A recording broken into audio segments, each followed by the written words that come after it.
Story 1. The Company Retreat.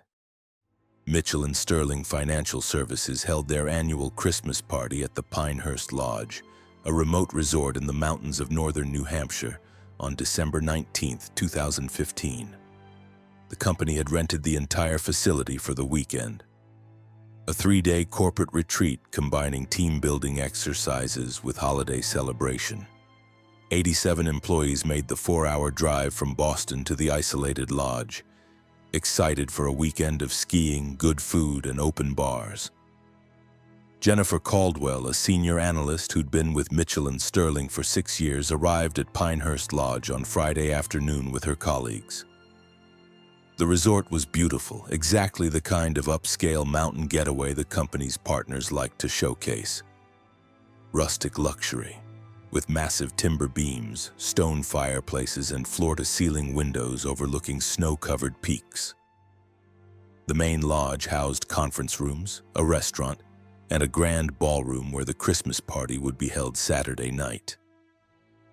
Guest rooms were in separate cabins scattered across the property, connected by winding paths through the forest. Friday evening was casual, drinks in the lodge, informal socializing, people settling into their cabins.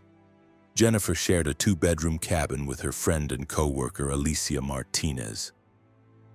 The cabin was a 10-minute walk from the main lodge, tucked into the woods with a view of the mountains. Remote, but charming. Saturday was packed with scheduled activities, morning ski lessons, afternoon team-building exercises, and then the formal Christmas party beginning at 7:30 p.m. Jennifer participated enthusiastically, enjoying the break from office routine. The team-building exercises were the usual corporate fare. Trust falls, problem-solving challenges, activities designed to foster collaboration. Nothing unusual. The Christmas party began on schedule. The ballroom was decorated beautifully with evergreen garlands, twinkling lights, and a massive tree in the corner. Dinner was served at 7:30 p.m., a 5-course meal with wine pairings. The alcohol flowed freely. The company was known for generous parties, and most employees took full advantage. By 9:45 p.m., people were drunk and dancing. Jennifer had consumed 3 glasses of wine with dinner and 2 cocktails afterward. Not enough to be seriously impaired, but enough to feel relaxed and happy. She was on the dance floor with Alicia and several other colleagues when the lights went out. Not just dimmed for ambiance, completely out. The ballroom went pitch black. The music cut off simultaneously. Even the emergency exit signs went dark, which shouldn't have been possible since they ran on battery backup. For a moment, there was confused laughter. Someone shouted, "Who killed the lights?" in a joking tone. But then the screaming started. Not frightened screaming, but genuine terror. Multiple voices coming from different parts of the dark ballroom, screaming in absolute panic. Jennifer couldn't see anything. The darkness was complete and disorienting. She felt people pushing past her, running, stumbling in the blackness. "Alicia?" Jennifer called out, reaching for where her friend had been standing. Her hands found nothing but air. More screaming, crashes as people ran into furniture, the sounds of glass breaking, chairs overturning. And underneath it all, another sound. Laughter. Not the nervous laughter of people scared by sudden darkness, but something else. Deep, resonant laughter that seemed to come from everywhere at once. Jennifer's alcohol-induced calm evaporated into fear. She dropped to the floor, trying to make herself small, trying to understand what was happening. The screaming continued for what felt like hours, but was probably less than 2 minutes. Then the lights came back on. The ballroom was chaos. Overturned tables, broken glasses, people scattered across the floor in various states of panic and confusion. Some were crying. Others looked shocked, frozen in place. Jennifer stood up slowly, looking for Alicia, and found her friend pressed against the far wall, tears streaming down her face. "What the hell just happened?" someone demanded. Gary Mitchell, one of the company's founding partners, tried to restore order. "Everyone calm down. It was just a power outage." The backup generator must have failed. There's nothing to panic about. But people were still screaming. Jennifer realized not everyone had recovered from whatever had happened in the darkness.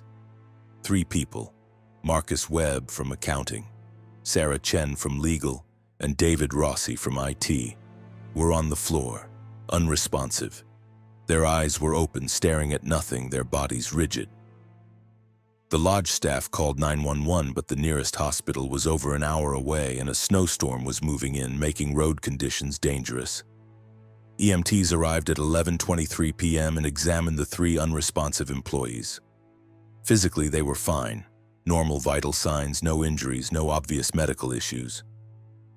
But they were catatonic, completely unresponsive to external stimuli. "It's like they're in shock," one EMT said, "but I've never seen shock present exactly like this. They're not blinking, not reacting to pain stimuli, not responding to their names. It's more like a coma, except their brain activity appears normal." The 3 were transported to the hospital, and the Christmas party was obviously over. Employees returned to their cabins in small groups, nobody wanting to walk the dark forest paths alone. The lodge management insisted the power outage was a simple electrical failure, nothing sinister, but Jennifer couldn't shake the memory of that laughter in the darkness. It hadn't been human. She and Alicia returned to their cabin at 12:47 a.m., both still shaken. They locked the door, checked all the windows, and decided to sleep in the same room despite having separate bedrooms. Neither wanted to be alone. Jennifer was just drifting off to sleep around 2:15 a.m. when she heard it again. Laughter, the same deep, resonant laughter from the ballroom, now coming from outside their cabin. She sat up immediately, her heart pounding. "Do you hear that?" she whispered to Alicia. "Yes," Alicia whispered back, terror in her voice. "What is it?" The laughter moved around the cabin, circling it slowly. Jennifer went to the window and looked out, but saw nothing. Just snow-covered ground illuminated by the porch light and the dark forest beyond.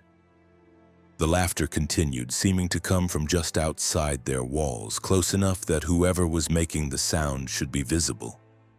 But there was no one there. The laughter stopped abruptly at 2:31 a.m. according to Jennifer's phone. The silence that followed was somehow worse than the sound had been.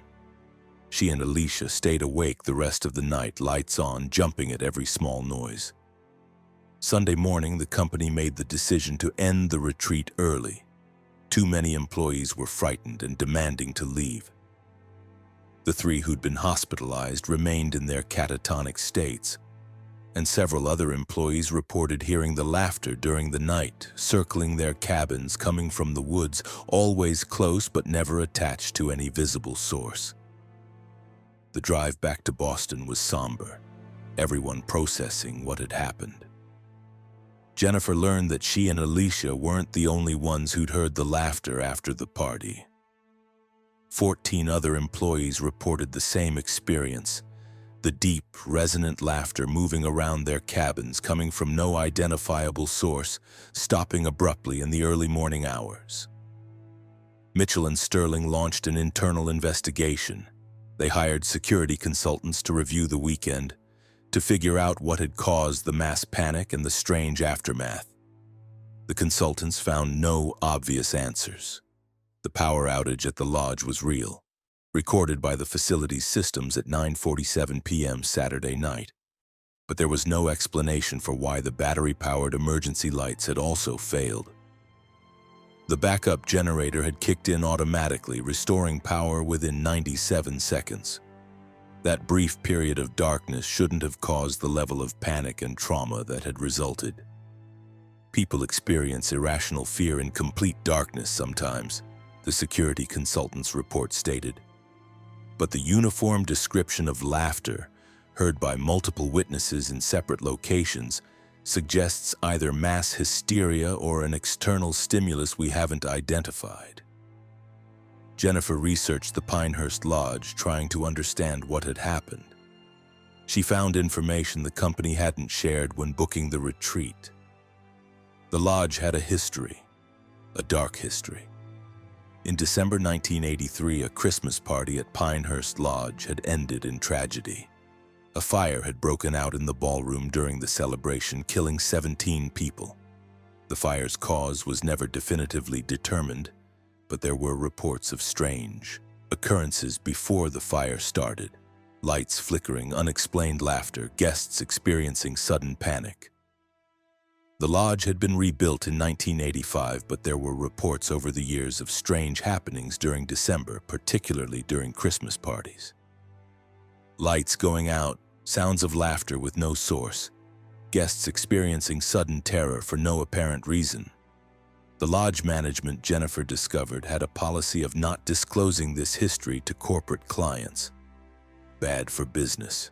They'd hosted dozens of Christmas parties since 1985, and most went off without incident. But occasionally, every few years, something would happen. Unexplained power outages, guests reporting strange experiences. And once, in 1997, 3 people had been found catatonic after a Christmas party, exactly like Marcus, Sarah, and David. Jennifer brought this information to her supervisors at Mitchell and Sterling, but they weren't interested in pursuing it.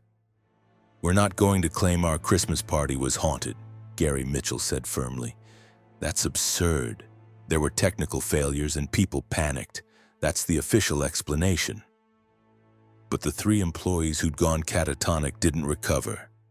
Weeks passed, then months, and they remained in their unresponsive states. Brain activity was normal. Physically, they were healthy. But they were locked inside themselves, unable to wake, unable to communicate, unable to explain what they'd experienced in those 97 seconds of darkness. Jennifer visited Marcus Webb in the hospital in February 2016. He lay in bed, eyes open but unseeing, breathing steadily, maintained by feeding tubes and careful medical monitoring. She stood beside his bed and spoke to him, though doctors said he couldn't hear. "Marcus, what did you see? What happened in the darkness? What was the laughter?" No response, just that empty stare, looking at nothing, or perhaps looking at something no one else could see. Jennifer left Mitchell and Sterling in March 2016. She couldn't work there anymore, couldn't attend company functions, couldn't forget the feeling of complete darkness in the ballroom and the sound of that inhuman laughter. She moved to a different city, took a job at a smaller firm, tried to rebuild her sense of normalcy. But every December, she thinks about the Pinehurst Lodge, about the 17 people who died in the fire in 1983, about Marcus, Sarah, and David still catatonic 5 years later, trapped in whatever they experienced in the darkness, about the other employees who heard the laughter circling their cabins, who felt the presence of something that shouldn't exist. Jennifer researched the 1983 fire more thoroughly over the years. She found reports that mentioned witnesses hearing laughter just before the fire started. Deep, resonant laughter that seemed to come from the walls themselves.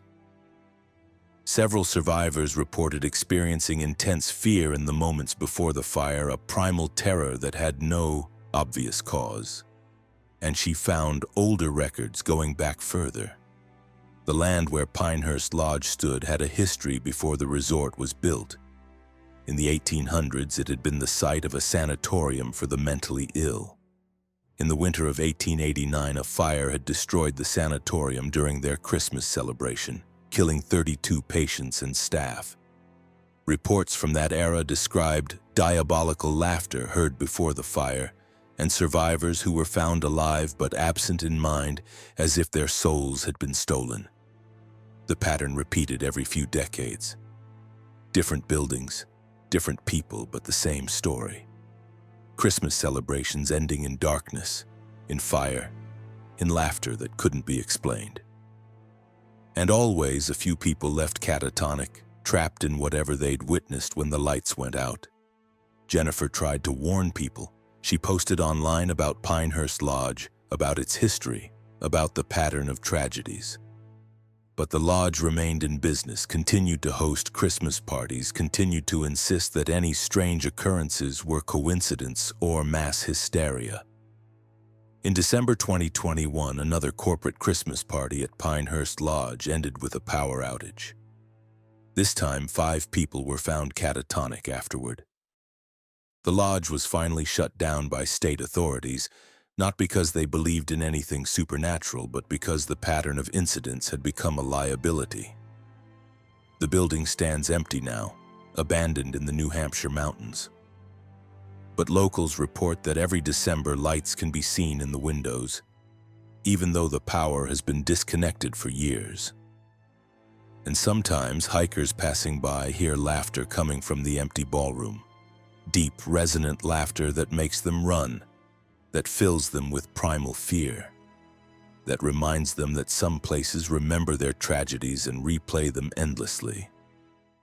Marcus Webb, Sarah Chen, and David Rossi remain in medical facilities catatonic, their families maintaining hope that someday they'll wake and explain what they saw in the darkness. But it's been 9 years now, and the doctors are no longer optimistic. Jennifer doesn't celebrate Christmas anymore. She can't. The holiday is forever associated with that night at Pinehurst Lodge, with 97 seconds of complete darkness, with laughter that seemed to come from something that delighted in human terror. She knows that whatever was in that ballroom wasn't human. Whatever circled the cabins that night wasn't a person. And whatever took Marcus, Sarah, and David, stealing their consciousness, leaving their bodies behind as empty shells, is still there, waiting in that abandoned lodge for the next Christmas celebration, the next group of people foolish enough to gather in darkness on the grounds where so many have disappeared before. The Pinehurst Lodge is gone, but the land remains, and the land remembers. Every December it calls out for celebration, for gathering, for the lights to go out one more time so it can collect more souls, more consciousness, more victims to add to its collection of the catatonic and the damned.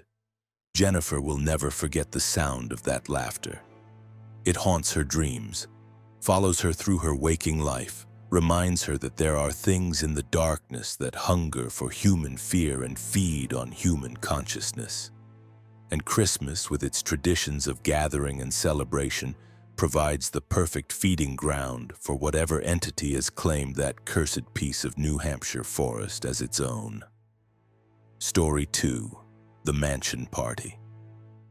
The Blackwood estate in Charleston, South Carolina was one of the city's most prestigious venues for private events.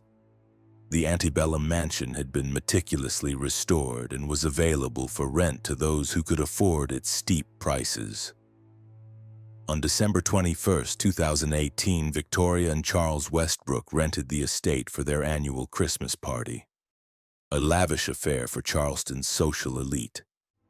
200 guests were invited, and the Westbrooks spared no expense on decorations, catering, live music, and entertainment. Among the invited guests was Grace Palmer, a 28-year-old attorney who'd recently joined one of Charleston's prestigious law firms. She'd been invited because her firm represented several of the Westbrooks' business interests, and attendance at events like this was considered important for client relations. Grace arrived at the Blackwood estate at 7:15 p.m. wearing an emerald green gown and feeling slightly out of place among Charleston's old money families. The mansion was stunning. 3 stories of Greek Revival architecture with massive white columns, elaborate molding, and crystal chandeliers that cast warm light across polished hardwood floors.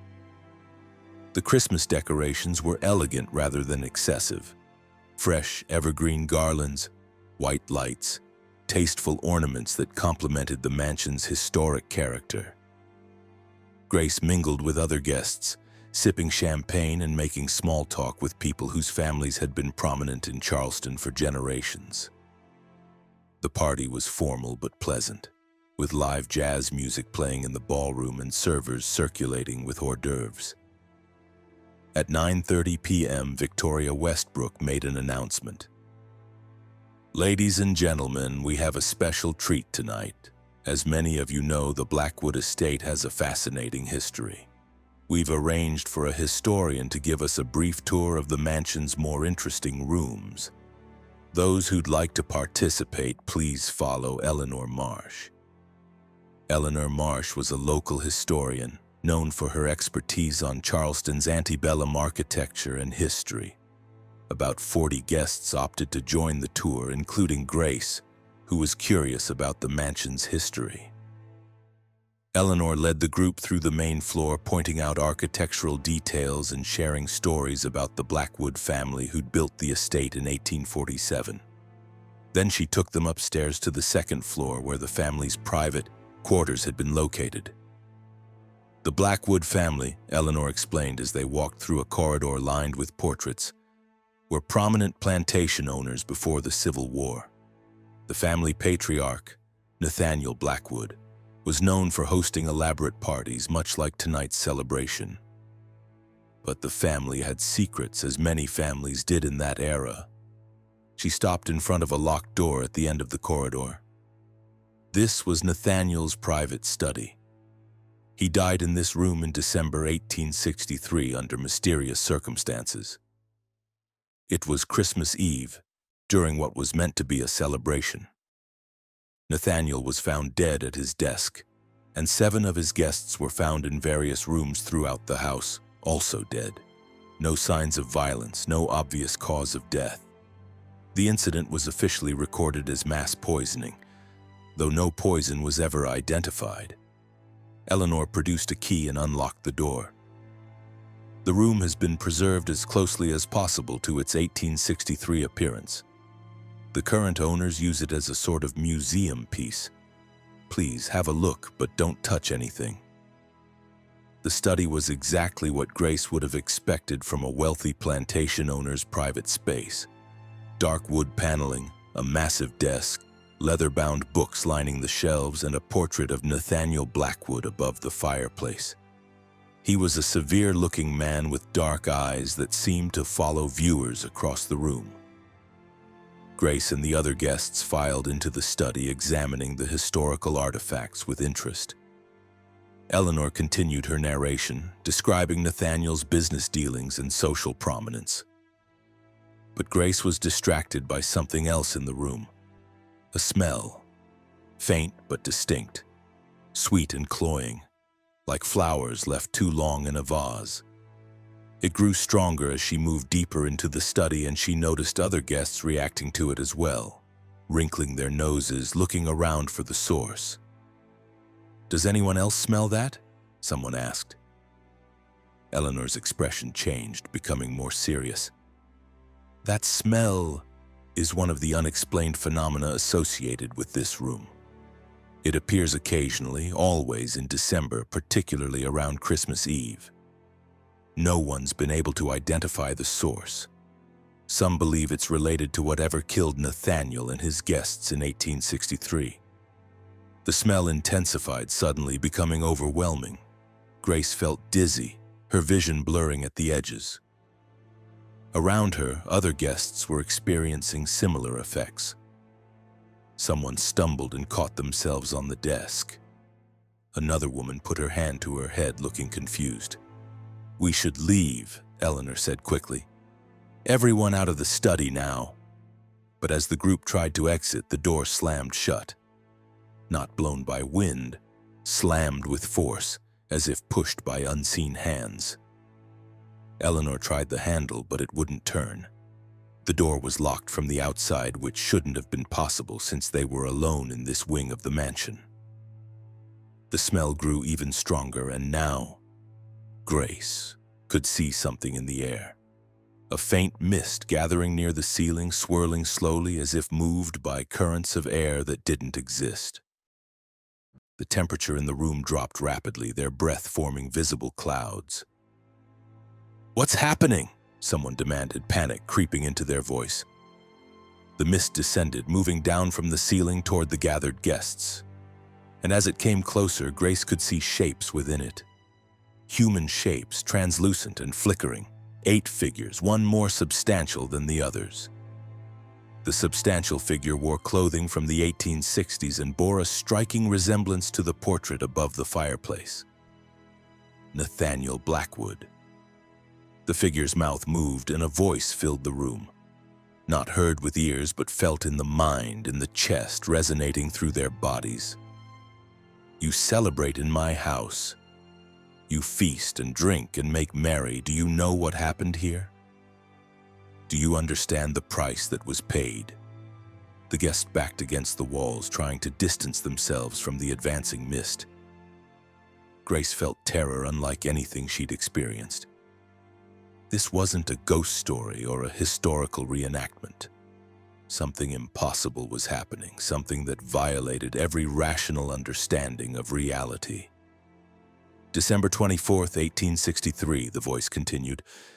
The war had destroyed everything I'd built.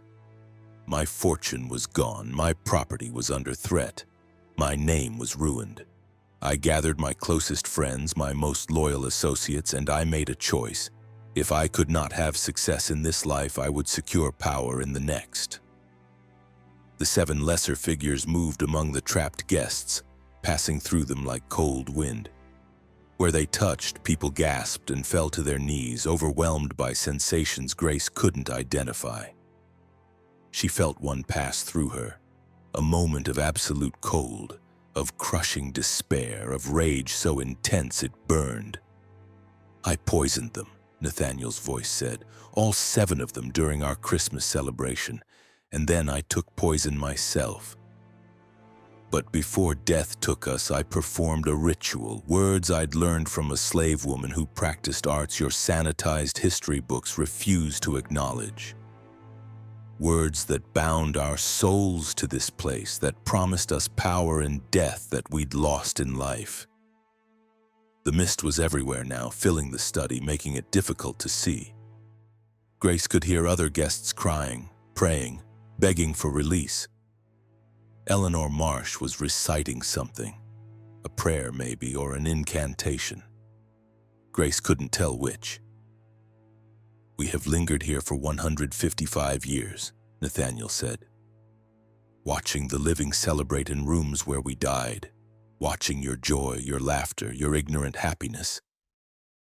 And on certain nights, when the barriers are thin, we remind you. We show you what waits in the shadows. We take our tribute. The temperature continued to drop. Grace's hands were numb, her breath coming in ragged gasps. She could see frost forming on the windows, on the wood paneling, even on her own clothing. They were going to freeze. They were going to die in this room, just like Nathaniel and his guests had died in 1863. Then Eleanor's voice cut through the cold and the mist.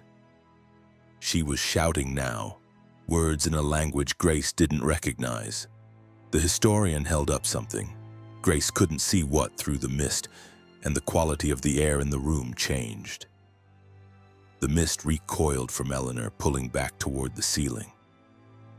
Nathaniel's figure became less substantial, flickering like a failing light bulb.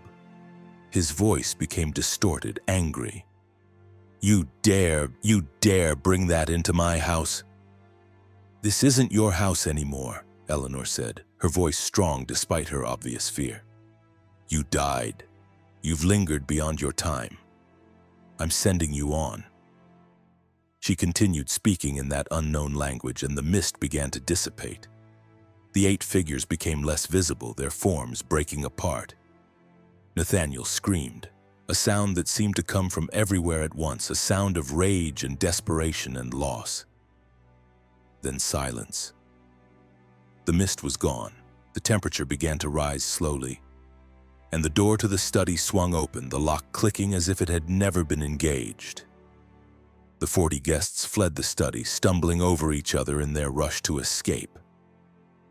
Grace made it to the main floor past confused party guests who hadn't been on the tour and didn't understand why people were running and crying. She continued out the front door, into the December night, not stopping until she was in her car with the doors locked. She sat there for 20 minutes, shaking, trying to process what had happened.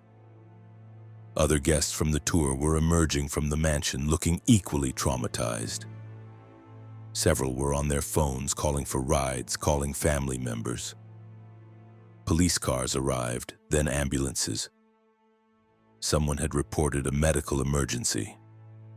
Grace later learned that 3 of the tour guests had been hospitalized, 2 for hypothermia despite the relatively mild December night, 1 for what doctors described as severe psychological shock. All 3 reported the same symptoms: intense cold, the feeling of being touched by something dead, overwhelming despair. The Westbrooks' Christmas party ended at 10:47 p.m., guests ushered out by police who were trying to understand what had happened. The official story, released the next day, claimed a heating system malfunction had caused a temporary drop in temperature in one of the upstairs rooms, causing panic among tour participants. But Grace knew better. She'd seen Nathaniel Blackwood's spirit. She'd felt the presence of those he'd murdered. She'd experienced something that couldn't be explained by heating failures or mass hysteria. She researched Nathaniel Blackwood obsessively over the following weeks. The historical records confirmed what the spirit had said. Nathaniel and 7 guests had died at a Christmas Eve party in 1863. The official cause was listed as poisoning, though the specific poison was never identified. There were notations in contemporary journals about strange circumstances and unnatural occurrences surrounding the deaths. Grace also learned about Eleanor Marsh, the historian who'd saved them. Eleanor wasn't just a historian, she was also a practitioner of what she called ancestral spiritualism, working to address Charleston's complicated spiritual legacy. The object she'd used to dispel the spirits was a talisman, passed down through her family for generations, specifically designed to protect against malevolent entities. What happened at the Blackwood estate isn't unusual, Eleanor told Grace when they met for coffee in January. Charleston has a dark history: slavery, violence, death. All of it has left marks. There are places in this city where the past isn't past, where the dead haven't moved on. The Blackwood estate is one of them. Will they come back? Grace asked. Nathaniel and the others? Eleanor looked troubled. I don't know. I weakened their connection to that place, but I couldn't sever it completely. The ritual Nathaniel performed in 1863 was powerful, binding 8 souls to that house. Breaking that kind of binding requires more than I could do in one encounter. They might return, especially on significant dates. Christmas Eve particularly, since that's when they died. The Blackwood estate continued to operate as an event venue, though the upstairs study was permanently closed to tours. The current owners publicly denied anything supernatural had occurred during the Westbrooks party, maintaining the heating system malfunction story. But rental inquiries dropped dramatically after December 2018. Word spread among Charleston society about the Christmas party that had gone wrong, about guests being hospitalized, about unexplained phenomena in Nathaniel Blackwood's study. By 2020, the estate was struggling financially, unable to book enough events to cover maintenance costs. Grace heard through her professional network that the Blackwood estate was sold in late 2021 to a developer who planned to convert it into condominiums. The historical designation was challenged, and the mansion was scheduled for significant renovations that would essentially gut the interior. But before renovations could begin in December 2021, workers reported strange occurrences: tools going missing, cold spots that moved through the building. And on December 24, 2021, Christmas Eve, 3 construction workers who'd been working late reported seeing figures in period clothing walking through the mansion's corridors.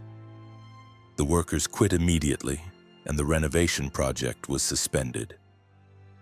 As of 2024, the Blackwood estate sits empty, its future uncertain. The developer has listed it for sale, but there are no buyers. Charleston locals avoid the property, particularly in December. And on Christmas Eve every year, neighbors report seeing lights in the windows despite the power being disconnected, and hearing music, jazz, like what was playing at the Westbrooks party, coming from an empty ballroom. Grace Palmer no longer attends Christmas parties at historic venues. She's too aware now of what can linger in old buildings, of how the past can reach into the present, of how death sometimes refuses to release its grip on the places where terrible things occurred.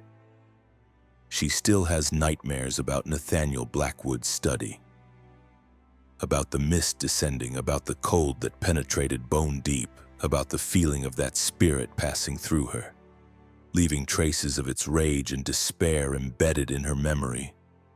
And every Christmas Eve at exactly 9:30 p.m., the time when the tour began, Grace checks her doors and windows, makes sure she's somewhere safe and well lit, and thinks about the 40 people who toured Nathaniel Blackwood's study and learned that some Christmas celebrations ended in poison and ritual murder, and that such horrors can echo across more than a century and a half, still hungry for victims, still demanding tribute from the living who dare to celebrate in rooms where the dead still gather. Story 3. The Corporate Cruise. Tech Vision Solutions, a Silicon Valley software company, decided to do something different for their 2019 Christmas party. Instead of the usual hotel ballroom event, they chartered a yacht for an evening cruise around San Francisco Bay. The Meridian Star was a luxury vessel capable of hosting 300 people, and Tech Vision's 240 employees were excited about the unique venue. Nathan Rodriguez, a software engineer who'd worked at Tech Vision for 3 years, boarded the Meridian Star at 6:00 p.m. on December 14, 2019. The yacht was impressive. 3 decks, multiple bars, a dance floor, and panoramic windows offering spectacular views of the bay and the San Francisco skyline. The weather was cold but clear, perfect for a winter evening cruise. The yacht departed Pier 39 at 6:30 p.m., beginning a 4-hour circuit of the bay. Dinner was served on the main deck, a gourmet meal with wine pairings. The mood was festive, employees relaxing and enjoying the break from work, the company's leadership giving speeches about the successful year and bright future ahead. Nathan was having a good time. He'd brought his girlfriend, Melissa, as his +1, and they were seated with several of his colleagues and their partners. The conversation was pleasant, the food excellent, and the views of the city lights reflecting on the water were beautiful. At 8:15 p.m., after dinner concluded, the yacht's captain made an announcement over the PA system. "Ladies and gentlemen, we're experiencing some technical difficulties with our navigation system. We're working to resolve the issue, but we may need to adjust our route. There's no cause for concern. This is purely a precautionary measure." The announcement didn't alarm anyone. Technical difficulties sounded minor and the captain's tone was calm. The party continued, people moving to the upper deck where the dance floor and bars were located. Nathan and Melissa joined the crowd, dancing to the DJ's music, enjoying the experience. But at 8:47 p.m., Nathan noticed something odd. Looking out over the water, he couldn't see any lights. No city skyline, no bridge lights, no other boats. Just darkness extending in all directions. They should have been able to see San Francisco, or Oakland, or Alcatraz, or the Golden Gate Bridge. But there was nothing except the yacht's own lights reflecting on black water. "Melissa, look at this," Nathan said, pointing out the window. "Where are we? I can't see the city anymore." Melissa peered into the darkness, frowning. "That's weird. Maybe we're further out than I thought. Or maybe there's fog." But there wasn't fog. The air was clear, the sky visible above with stars shining brightly. They should have been able to see something, lights from shore, lights from other vessels. The bay was never this empty, never this dark. Other guests were starting to notice too. Conversations were starting, people moving to the windows, pointing at the impossible darkness surrounding them. The music cut off and the captain's voice came over the PA again, but this time he sounded uncertain. "Ladies and gentlemen, we're having some difficulty determining our position. Our GPS isn't functioning correctly and we can't establish radio contact with shore. We're working to resolve the situation. Please remain calm. The party atmosphere evaporated instantly. 240 people on a yacht in the middle of San Francisco Bay. Unable to navigate, unable to communicate with shore, surrounded by darkness that shouldn't exist. Nathan pulled out his phone to check their location, but he had no signal. No bars, no data connection, not even emergency service. Melissa tried hers with the same result. Around them, everyone else was discovering the same thing. Every cell phone on the yacht had lost all signal simultaneously. "How is this possible?" someone near Nathan asked. "We're in the middle of the bay, not the middle of the ocean. We should have signal. We should see lights." The yacht's engines changed pitch, slowing down. The captain's voice returned. "We're reducing speed to minimum steerage for safety until we can determine our position. All passengers, please remain inside for now. The outer decks are temporarily off limits." But looking out the windows provided no comfort. The darkness was absolute and wrong. It wasn't just the absence of light. It felt like the absence of everything. As if the yacht was moving through a void where nothing else existed. At 9:03 p.m., the yacht shuddered violently, throwing people off balance. Nathan caught himself against a table, but Melissa stumbled and fell. All around the deck, people were shouting in alarm. The shudder happened again, stronger this time, as if the yacht had struck something. But they were in the middle of the bay. The water should be deep enough that striking the bottom was impossible, and hitting another vessel would have shown up on their radar, would have been visible through the windows. The captain made another announcement, his voice now clearly frightened. "We've made contact with something. The hull appears to be intact, but we're investigating. Please stay calm and remain where you are." Stay calm. Easy to say, impossible to do when you're trapped on a yacht in impossible darkness, hitting things that shouldn't be there. The festive Christmas party had transformed into something from a nightmare. At 9:11 p.m., the lights inside the yacht began to flicker. Not a power failure, but something rhythmic, almost like a pattern. And with the flickering came sound. A low vibration felt as much as heard, resonating through the yacht's structure. Nathan recognized it as music, though like no music he'd ever heard before. It had rhythm but no melody. Tones that seemed to come from instruments that shouldn't exist. And underneath the music, voices. Many voices chanting or singing in a language Nathan didn't recognize. "Do you hear that?" he asked Melissa, who nodded, her face pale with fear. Everyone heard it. The music and voices were growing louder, seeming to come from outside the yacht, from the water itself. People crowded away from the windows, clustering in the center of the deck, instinctively seeking safety in numbers. Then the water around the yacht began to glow. Not natural bioluminescence, but a sickly green light that illuminated shapes moving beneath the surface. Large shapes, many of them circling the yacht in organized patterns. Nathan pressed his face against a window, trying to see what was creating the light, and wished immediately that he hadn't. They weren't fish, they weren't whales. They were humanoid forms, dozens of them, swimming through the water with unnatural grace.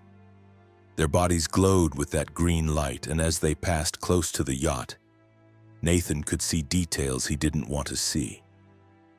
Pale skin that looked waterlogged and rotten. Eyes that reflected the yacht's lights like those of deep-sea creatures. Mouths open in expressions that might have been singing or screaming. They moved in synchronized formations like a school of fish, but with disturbing intelligence and purpose. "What are those things?" Melissa whispered, clutching Nathan's arm so tightly it hurt. Nathan had no answer. He'd lived in San Francisco his entire life, had been on the bay hundreds of times. There was nothing living in these waters that looked like what he was seeing, nothing that could exist in reality.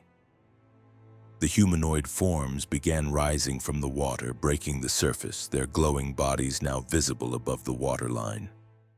They surrounded the yacht completely, treading water or floating, all of them facing the vessel with those horrible reflective eyes. One of them, slightly larger than the others, glowing more brightly, approached close to the yacht's hull. When it opened its mouth, the voice that emerged was clear despite the glass separating them. "Turn back. This is not your water. These are not your paths. Turn back before you're claimed."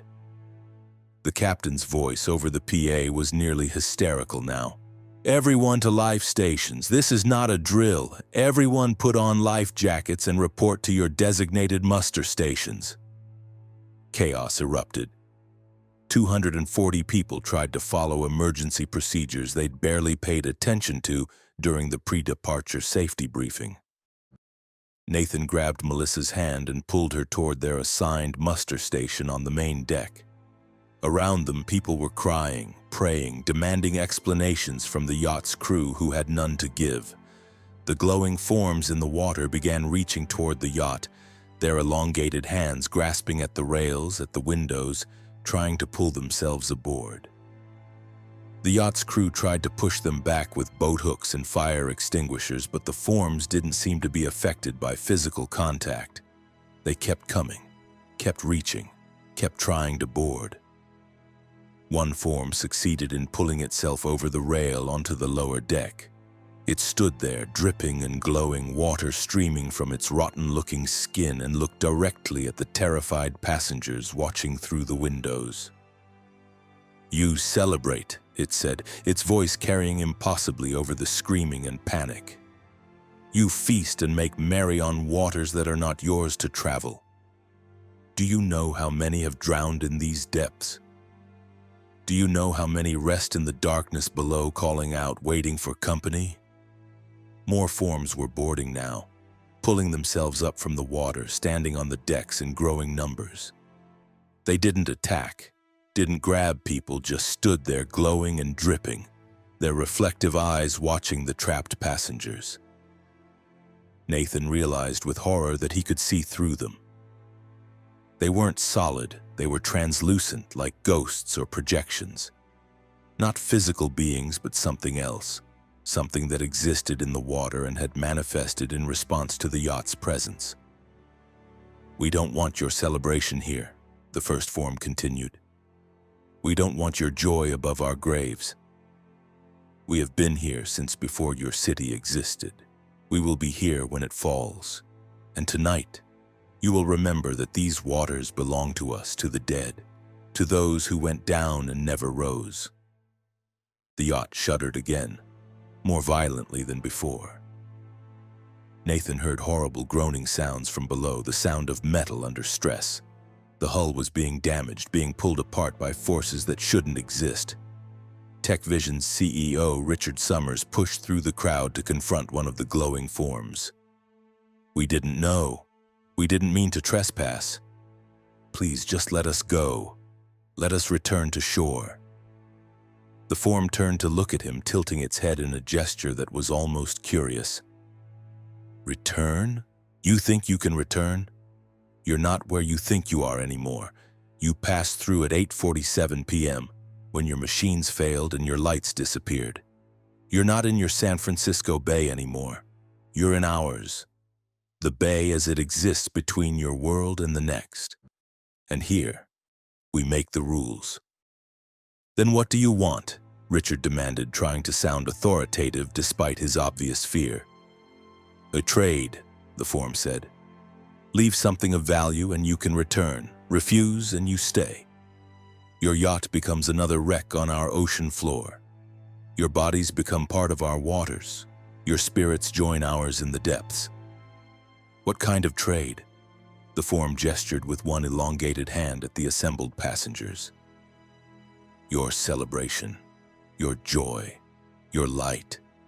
Give it to us and we'll show you the way back." There was no way to refuse, no way to fight beings that weren't entirely physical, no way to navigate through impossible darkness to a shore they couldn't see.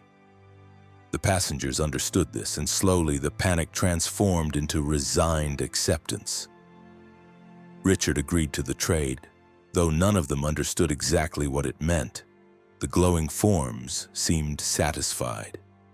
They returned to the water, sinking beneath the surface, their green light fading as they descended into depths that shouldn't exist in the bay. But something had changed on the yacht. The festive Christmas decorations looked tarnished and dull. The music system, when someone tried to turn it on, produced only static and distorted sounds. The food that remained from dinner had gone gray and tasteless. It was as if all the joy, all the celebratory atmosphere had been physically drained from the vessel and everything on it. At 9:58 p.m., lights appeared in the distance. The San Francisco skyline emerging from darkness that had hidden it.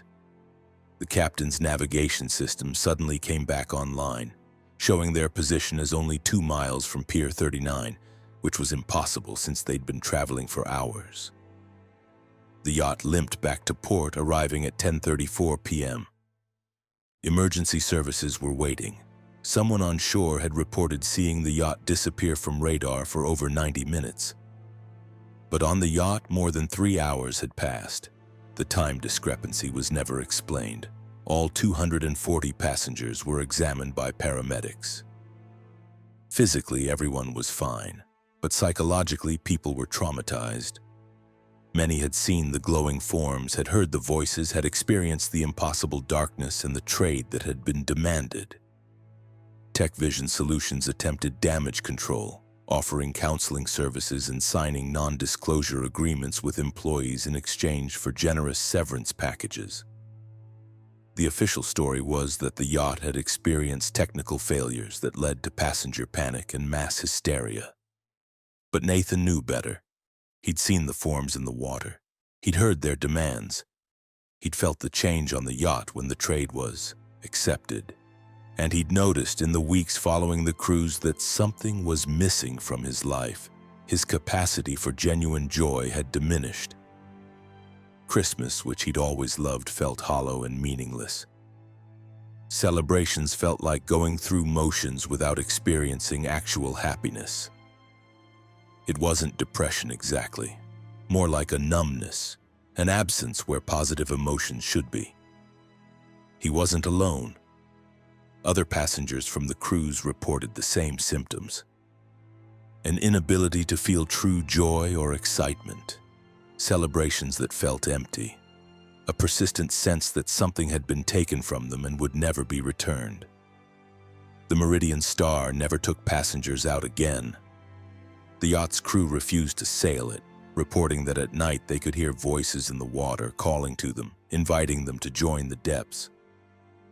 The vessel was sold to a buyer in Mexico in 2020 and was lost at sea during a storm later that year with no survivors. Nathan left Tech Vision Solutions in January 2020. He couldn't work there anymore, couldn't be around people who'd shared that experience. He moved to Denver, as far from oceans and bays as he could manage. But the damage was permanent. He hasn't celebrated Christmas since 2019. He goes through the motions for his family's sake, but he feels nothing. The trade that was made on the yacht took something fundamental from everyone aboard, some capacity for happiness and celebration that can't be recovered. And sometimes, late at night, Nathan dreams of glowing forms in dark water, of voices singing in languages that predate human civilization, of depths where the drowned gather and wait, where celebrations are not welcome, where joy is currency that can be extracted and consumed by beings that exist in the spaces between worlds. He knows that San Francisco Bay looks normal during the day, busy with vessels full of life, surrounded by one of the world's most beautiful cities. But he also knows there's another bay, existing alongside the visible one, where the drowned hold dominion and demand tribute from those who sail across their graves. The Tech Vision Christmas cruise of 2019 found that other bay sailed through it for 3 hours that somehow only took 90 minutes in normal time and made a trade that couldn't be undone. 240 people gave up their capacity for joy in exchange for their lives. And in the depths of waters that aren't quite San Francisco Bay, the glowing forms celebrate their acquisition, feeding on stolen happiness, waiting for the next vessel to pass through at the wrong moment, ready to offer another trade, ready to take more light from the living and add it to the darkness below. Story 4. The Charity Gala. The Winter Solstice Charity Gala was one of Chicago's premier social events held annually on December 21st at the Museum of Natural History. The 2017 gala was expected to raise over $2 million for children's education programs, and attendance was limited to 500 of the city's wealthiest and most influential individuals. Tickets cost $5,000 per person, and the waiting list for invitations was years long. Dr. Catherine Wells, a pediatric surgeon at Northwestern Memorial Hospital, attended the gala as a guest of the hospital's CEO. At 42 years old, Catherine was accomplished in her field but relatively new to Chicago's elite social circles. The invitation to the gala was both an honor and a networking opportunity she couldn't refuse. The Museum of Natural History was transformed for the event. The main hall, with its towering dinosaur skeletons and elaborate marble architecture, was decorated with thousands of white lights, ice sculptures, and winter-themed arrangements. A string quartet played in one corner, waiters circulated with champagne and canapes. The atmosphere was sophisticated and exclusive. Catherine arrived at 7 p.m. wearing a silver evening gown and feeling slightly intimidated by the assembled crowd. She recognized faces from the news, politicians, business leaders, celebrities. These were people accustomed to wealth and power, moving through the space with the confidence that comes from having control over their environment. Dinner was served at 8 p.m. in the Hall of North American Wildlife, among the taxidermied animals and diorama displays. Catherine was seated at a table with hospital administrators and major donors, making conversation about healthcare policy and funding challenges. It was pleasant but formal, every word carefully chosen, every interaction strategic. At 9:15 p.m., after dinner concluded, the gala's organizer, Miranda Ashford, announced the evening's entertainment. "Ladies and gentlemen, we have a special presentation tonight. The museum has opened its most exclusive exhibit for our private viewing, the Hall of Ancient Civilizations. This collection is normally reserved for researchers and has never been open to the public. Tonight, you'll have the unique opportunity to see artifacts from cultures that existed thousands of years ago." The 500 guests were led through the museum's corridors to a section Catherine had never known existed. Heavy doors were opened by museum staff, revealing a hall that was noticeably different from the rest of the building. The lighting was dimmer, the temperature cooler, the atmosphere more somber. The Hall of Ancient Civilizations contained artifacts from cultures predating written history. Stone carvings with symbols no one could translate. Pottery decorated with images of beings that might have been gods or demons. Jewelry made from materials that had no modern equivalent. Everything was displayed behind thick glass, with small plaques providing what little information scholars had been able to determine about each item's origin and purpose. Catherine found herself drawn to a particular display in the center of the hall. It contained a stone tablet, approximately 3 feet tall and 2 feet wide, covered in intricate carvings. The plaque read, "Origin unknown, approximately 8,000 years old, discovered in northern Scotland in 1897. The symbols appear to be related to winter solstice rituals, possibly involving sacrifice or offering to unknown deities. Translation attempts have been unsuccessful." As Catherine examined the tablet, she felt something strange. A vibration barely perceptible, as if the stone was humming at a frequency just below hearing. She looked around to see if anyone else noticed, but the other guests were scattered throughout the hall, examining different displays seemingly unaffected. She reached toward the glass, not intending to touch it, just wanting to see if the vibration was stronger, closer to the tablet. But as her hand approached, the glass case shattered. Not cracked, shattered, exploding outward in a spray of fragments that should have injured her but somehow didn't.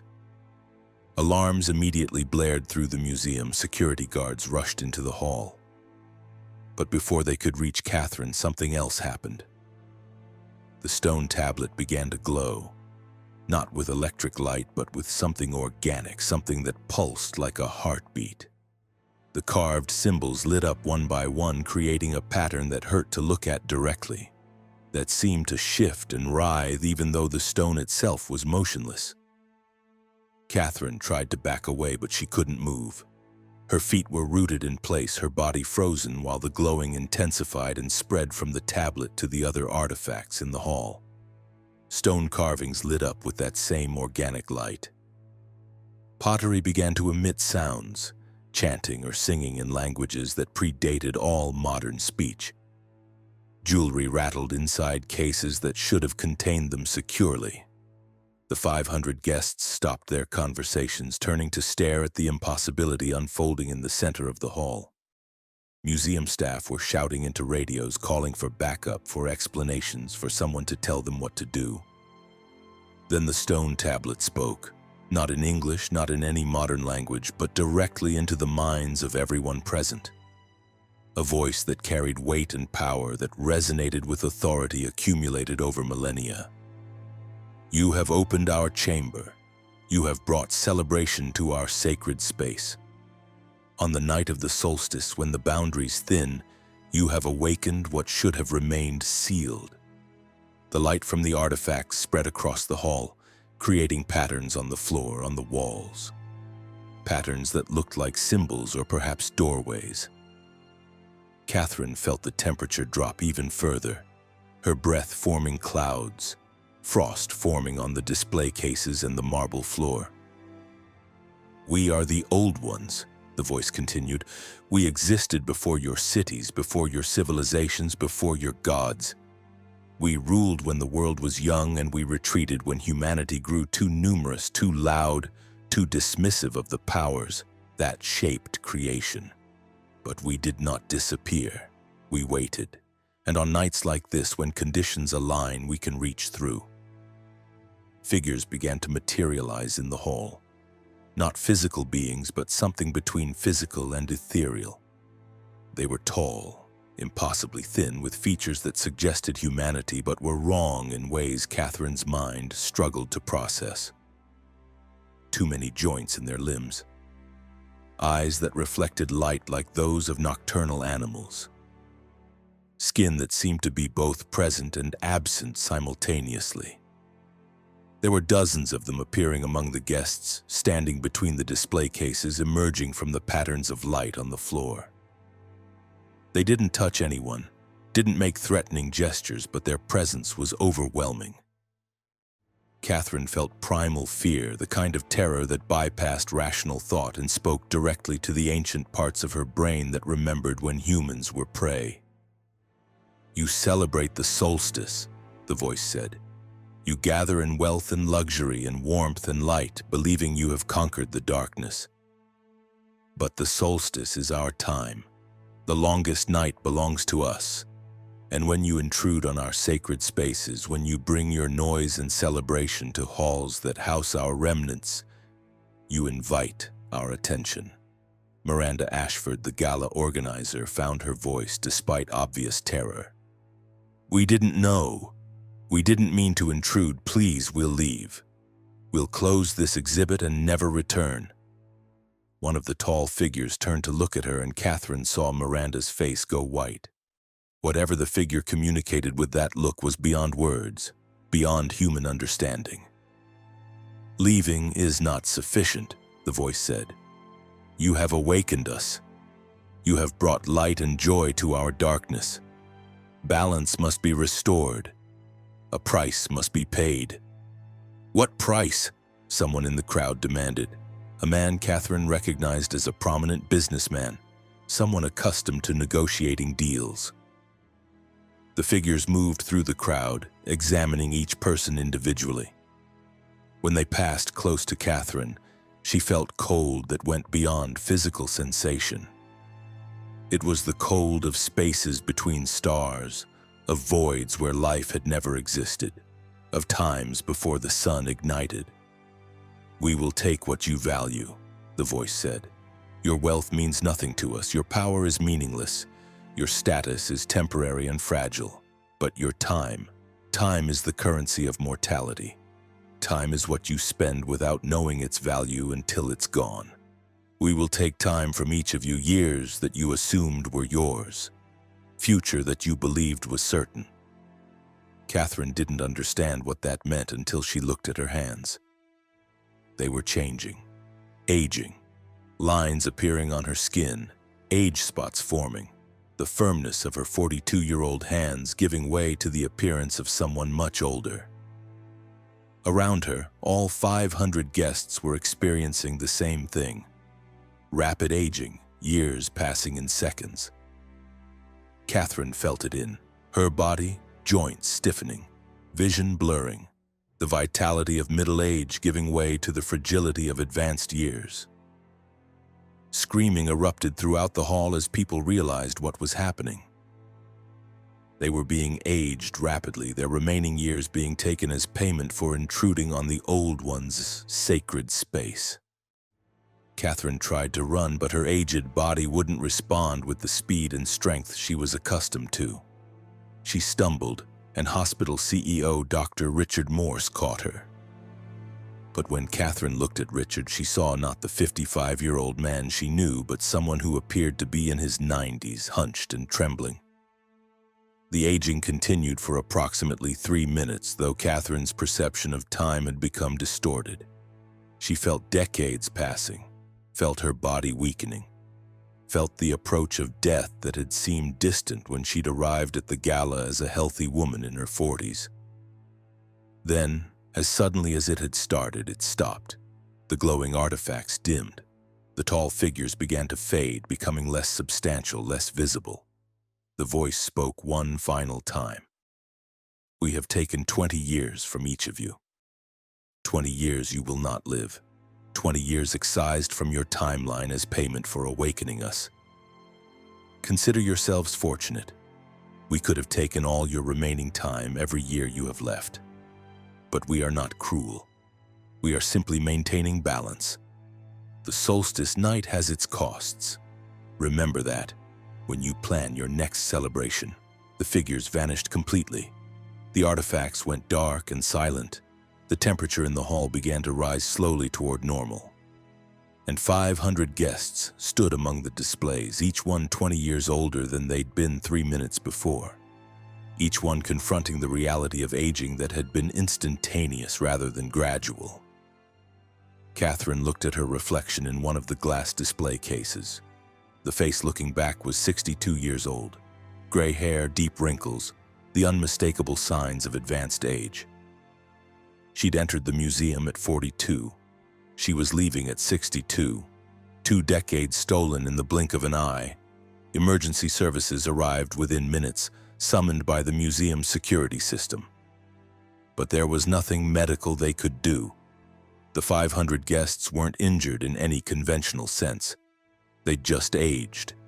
Rapidly, impossibly, but aged nonetheless. Tests over the following weeks confirmed what everyone already knew. Every person who'd been in the Hall of Ancient Civilizations during the Solstice Awakening had lost 20 years. Their biological age had advanced by 2 decades. Organs, bones, skin, brain function, everything showed evidence of aging that matched their new appearance. "It's as if those 20 years really passed," one endocrinologist explained to Catherine during her medical evaluation.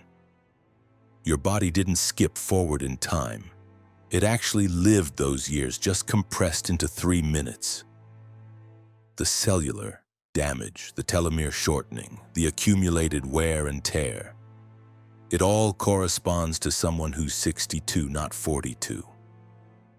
The implications were devastating. Athletes found their careers suddenly over, their bodies no longer capable of professional performance. People in their 40s and 50s found themselves dealing with health issues typically associated with their 70s. Several guests died within weeks of the incident from age-related complications. Heart attacks, strokes, conditions that might have been manageable if they'd had 20 years to prepare but were fatal when appearing suddenly. The Museum of Natural History was closed permanently. The Hall of Ancient Civilizations was sealed, and the artifacts it contained were transferred to a secure storage facility operated by an organization Catherine learned was dedicated to containing objects with supernatural properties. The stone tablet that had started everything was apparently one of thousands of similar items scattered across the world, remnants of powers that predated human civilization. Catherine had to retire from surgery. At biological age 62, her hands no longer had the steadiness required for delicate pediatric procedures. Her vision had deteriorated. Her stamina was insufficient for 12-hour surgeries. A career she'd spent 20 years building was over because she'd attended a charity gala on the winter solstice. She wasn't alone in losing her career. The businessman who'd tried to negotiate with the old ones died of a heart attack in February 2018, 3 months after the gala. His 52-year-old heart, suddenly transformed into a 72-year-old heart, simply gave out. 17 other guests died within the first year, their bodies unable to handle the shock of instantaneous aging. The charity that had benefited from the gala disbanded. The $2 million raised that night was spent on legal fees and medical costs for the 500 victims. Lawsuits were filed against the museum, against the gala organizers, against anyone who might bear responsibility for what happened. But how do you sue for something that defies explanation? How do you hold accountable forces that existed before human civilization? The lawsuits were eventually settled with non-disclosure agreements and sealed records, the wealthy victims accepting financial compensation in exchange for silence about what had really happened. Catherine lives quietly now, in the body of someone 20 years older than she should be, mourning the future that was taken from her. She knows she's lucky. She survived while others didn't. But survival feels hollow when 20 years of life were excised in 3 minutes, when the aging she should have experienced gradually was compressed into a moment of terror. She never celebrates the winter solstice anymore, never attends charity galas, never visits museums with collections of ancient artifacts, because she's learned that some objects carry power that transcends time and reason, that some spaces remain sacred to beings that predate humanity, and that the winter solstice, the longest night, belongs to forces that demand respect and exact terrible prices from those who intrude on their domain. The stone tablet that spoke on December 21, 2017 is still in storage, locked away in a facility where no one can accidentally awaken it again. But Catherine knows it's still there, still carrying the essence of the old ones, still capable of reaching through on nights when boundaries thin. And she knows that what happened to her and the other 499 guests was a mercy, not a punishment. The old ones could have taken everything, all their remaining time, every year they had left. They chose to take only 20 years, chose to let their victims live if diminished and aged. But that mercy doesn't make the loss easier to bear. Catherine was robbed of 2 decades of life, 2 decades of potential experiences and growth, 2 decades she'll never get back. And every time she looks in the mirror, she sees not just her aged reflection, but also the reminder that some Christmas parties end not in celebration, but in cosmic horror. In encounters with beings that dwarf human understanding, in prices paid for unknowing trespasses against powers that ruled when the world was young. The winter solstice still comes every year. The longest night still falls on December 21st, and in museums and private collections around the world, artifacts from ancient civilizations still wait, still carry the essence of the old ones, still have the power to reach through when conditions align and foolish mortals bring their celebrations too close to sacred spaces. Catherine warns anyone who will listen. Some nights belong to the darkness. Some places are not meant for human joy. And some Christmas parties invite attention from forces that view mortal celebrations as intrusions worthy of terrible correction. Story 5. The House Party. Rebecca Torres thought she'd found the perfect venue for her company's Christmas party. The Ashford House was a bed and breakfast in rural Connecticut, large enough to accommodate her entire team of 35 employees, far enough from the city to feel like a real getaway, and available for rental at a reasonable price on December 23, 2022. Rebecca was the founder and CEO of Torres Digital Marketing, a small but successful agency she'd built from nothing over the past 8 years. The Christmas party was her way of thanking her team for an exceptional year, and she wanted it to be special. Not just dinner at a restaurant, but a real celebration with overnight accommodations, a catered meal, and time for everyone to relax together. The Ashford House was a Victorian mansion built in 1887, restored and operated as a bed and breakfast by Margaret Ashford, a widow in her 70s who'd inherited the property from her husband's family. Margaret was charming during the booking process, excited about hosting a corporate party, promising to make the evening memorable. Rebecca and her team arrived at the Ashford House at 4 p.m. on December 23rd, caravanning from New York City in several vehicles. The house was exactly as advertised, a 3-story Victorian with elegant period details surrounded by snow-covered grounds and forest. There were 10 bedrooms, each decorated with antique furniture and Christmas decorations that gave the whole place a festive, historical atmosphere. Margaret greeted them warmly, showing everyone to their assigned rooms, explaining the evening's schedule. Cocktails at 6 p.m. in the parlor, dinner at 7:30 p.m. in the dining room, and then informal socializing with a DJ and dancing in the large living room. Breakfast would be served the next morning before everyone departed. The party began smoothly. Cocktails in the parlor, everyone mingling and relaxing after the drive. Rebecca felt proud seeing her team enjoying themselves, laughing and bonding outside the office environment. This was exactly what she'd hoped for. Dinner was excellent. Prime rib, roasted vegetables, gourmet sides, all beautifully presented and professionally served by caterers Margaret had hired. Wine flowed freely, toasts were made, and the mood was jovial. By 9 p.m., when dinner concluded and the DJ started playing music, everyone was thoroughly enjoying the celebration. At 9:47 p.m., Margaret approached Rebecca with an unusual request. "I have a family tradition I'd like to share with your group if you're interested. It's something the Ashford family has done for generations during Christmas. A Victorian parlor game called The Revelation. It's quite harmless. Really just a way for people to learn interesting things about each other. Would your team like to participate?" Rebecca was slightly drunk and in a generous mood. A Victorian parlor game sounded charming, fitting with the historical atmosphere of the house.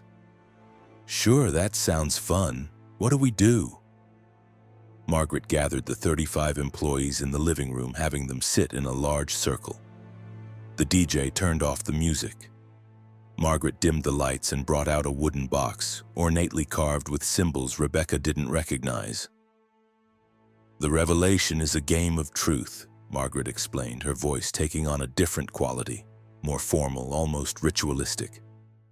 "We pass this box around the circle. Each person takes a slip of paper from inside. On each paper is a question. You must answer the question honestly, holding nothing back. The magic of the game is that it reveals truths we normally hide, brings to light secrets we normally keep buried."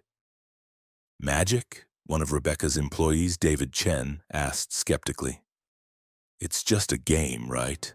Margaret smiled, but the expression didn't reach her eyes. Of course, just a game. Shall we begin? The box was passed to the first person in the circle, Alicia Martinez from the design team. She reached inside and pulled out a slip of paper. As soon as her fingers touched it, her expression changed. The paper was blank.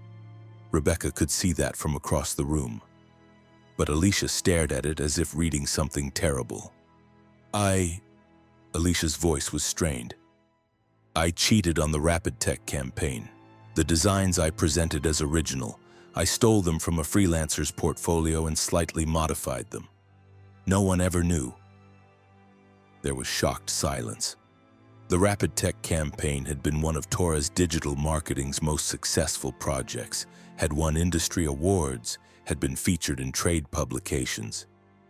And Alicia was now revealing it was based on stolen work. Alicia, what are you talking about? Rebecca asked, confused and alarmed. Why would you say that? But Alicia looked confused too, as if she'd spoken without meaning to, as if the words had been pulled from her involuntarily. She dropped the slip of paper, which fluttered to the floor, still blank. Keep going, Margaret said firmly. Everyone must participate. Those are the rules. The box moved to the next person, James Riley from accounts. He pulled out a slip of paper, and like Alicia, his face went pale. I've been embezzling from the company, small amounts under $1,000 at a time, hidden in expense reports. Over 18 months, I've taken about $47,000. Rebecca stood up immediately. This isn't funny. What the hell is going on? But the revelations continued. The box moved around the circle, and each person who touched it was compelled to confess some terrible secret. Affairs with co-workers' spouses, sabotage of colleagues' projects, drug use, theft, lies, betrayals. Every dark secret, every shameful act, every hidden truth came spilling out as if the box was extracting confessions. By the time the box had passed to 15 people, the Christmas party had transformed into a nightmare of revealed secrets and shattered relationships. People were crying, shouting at each other, confronting each other about the things that had been confessed. The team Rebecca had carefully built, the positive culture she'd cultivated, was disintegrating in real time as everyone's worst secrets were forcibly exposed. Stop this! Rebecca demanded, confronting Margaret. Stop whatever this is right now. Margaret's expression was serene, almost satisfied. It's the revelation, dear. It shows truth. Isn't truth what you want? Isn't honesty the foundation of trust? I'm simply helping your team be authentic with each other. This is abuse. This is violating people's privacy. I don't know how you're doing this, but it ends now. Rebecca tried to grab the box to stop the game by force, but when her hands touched it, she felt a shock. Not electrical, but something deeper, something that reached into her mind and pulled with irresistible force. Her mouth opened and words came out that she didn't want to say. I've been planning to sell the company without telling anyone. I've been in negotiations for 3 months. The sale will close in January and most of you will be laid off. I'm walking away with $7 million while you lose your jobs. The room went silent. Rebecca's team stared at her in horror and betrayal. It was true. Every word was true, but she'd never planned to reveal it like this. Had been carefully crafting a narrative that would soften the blow, that would make the sale seem like a positive development rather than a betrayal. Rebecca? Alicia's voice was small and hurt. You're selling us out? I wasn't going to tell you like this. I was going to... But the damage was done. The revelation was out. And the box continued its circuit, extracting more confessions, more secrets, more truths that destroyed relationships and revealed the rot beneath the surface of seemingly normal professional interactions. By midnight, all 35 employees had participated in the revelation. Every secret had been exposed, every hidden shame had been voiced, and the Christmas party had become a scene of emotional devastation.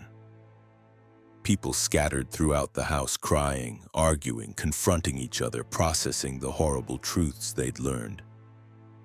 Margaret stood in the center of the living room holding the wooden box, looking pleased. "The revelation is complete. You all know the truth about each other now. No more secrets, no more lies, just pure, unfiltered honesty." "Why?" Rebecca demanded, tears streaming down her face. "Why did you do this to us?" "Because truth matters," Margaret said simply. "Because people hide too much, pretend too much, celebrate together while harboring secrets that would destroy their relationships if known. My family learned long ago that Christmas is a time for revelation, for bringing light to dark places. The box ensures that truth emerges whether you want it to or not. This isn't truth, it's cruelty. You've destroyed my company, destroyed these relationships, all for some sick Victorian parlor game?" Margaret's expression hardened. "I've destroyed nothing. The secrets were always there, the betrayals already committed. I simply made them visible. If your relationships can't survive truth, they weren't real relationships to begin with." Rebecca tried to call the police, but her phone had no signal. Neither did anyone else's. They were trapped in the Ashford house until morning, forced to confront the aftermath of the revelation, forced to sit with the knowledge of each other's worst secrets and betrayals. The night was agonizing. No one slept. Arguments erupted and subsided and erupted again. Alliances that had seemed strong crumbled under the weight of revealed betrayals. Rebecca's authority as CEO was shattered by her admission of selling the company.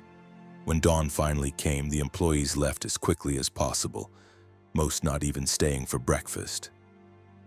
They scattered to their vehicles and fled the Ashford house, fleeing each other, fleeing the terrible knowledge they'd gained.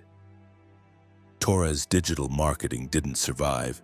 The company's sale fell through when Rebecca's negotiating partners learned about the chaotic Christmas party and the revelations that had emerged. Within 3 months, the agency had dissolved. Employees quit or were fired. Clients left. Lawsuits were filed over the various betrayals that had been revealed. Rebecca lost everything: her company, her reputation, her relationships with her team. Even friendships outside work were damaged by the ripple effects of what happened at the Ashford house. She tried to file complaints against Margaret, tried to investigate what kind of supernatural or psychological mechanism had powered the revelation. But the Ashford house closed shortly after Rebecca's party. Margaret disappeared and the property was sold to new owners who had no knowledge of the Victorian parlor game or the wooden box that extracted secrets. Rebecca spent months trying to understand what had happened. She researched the Ashford family and found that they'd been involved in spiritualism in the late 1800s, had been known for hosting seances and other occult practices. The revelation appeared to be something they'd developed or discovered, a ritual that compelled absolute truth from participants, that stripped away pretense and exposed the darkness people worked so hard to hide. Other people had experienced similar things at the Ashford house over the years. Rebecca found accounts online, testimonies from people who'd attended events at the bed and breakfast and experienced forced revelations, compelled confessions, secrets extracted against their will. But the house always closed afterward, always changed hands, always disappeared before victims could seek justice. Now, in 2024, Rebecca works a minimum wage job, still paying off debts from the company's collapse, still dealing with the professional and personal fallout from that night. She knows that what happened at the Ashford house was real, that the wooden box had genuine power, that Margaret was deliberately using it to destroy people's lives under the guise of promoting truth. And she knows that somewhere the box still exists. Maybe with new owners, maybe at a different venue. but still functioning, still extracting secrets, still being used at Christmas parties and gatherings where people celebrate together without knowing the darkness they're about to be forced to reveal. Rebecca will never attend another Christmas party, never celebrate the holiday with co-workers or in group settings, because she's learned that some traditions hide terrible power, that some games are really rituals, and that truth, when forcibly extracted without consent, without context, without mercy, is a weapon that destroys rather than enlightens. The revelation showed her team their secrets, and in doing so, it destroyed everything they'd built together, proving that sometimes the things we hide are hidden for good reasons. And that forced honesty is just another form of violence wrapped in the language of authenticity and truth.